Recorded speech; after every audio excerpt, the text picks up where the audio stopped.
Guys, kayo ba naka-encounter na rin ng mga ganitong problema sa GCash? Isa po ako sa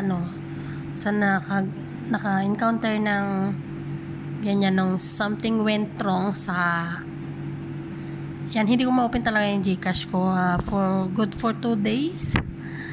So, meron po akong magandang idea para din sa inyo, ma-share kung paano ko nabuksan ang GCash ko.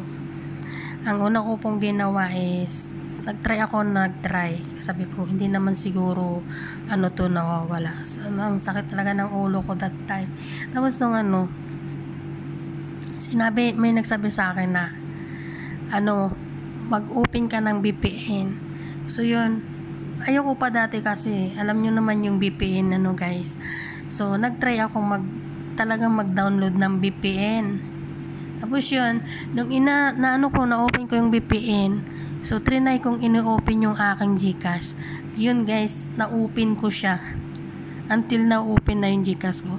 Kasi ngayon, nagkakaproblema yung network natin dito. Yan guys, sana makatulong din ako sa inyo. Sana ma-open nyo na rin yung GCash nyo.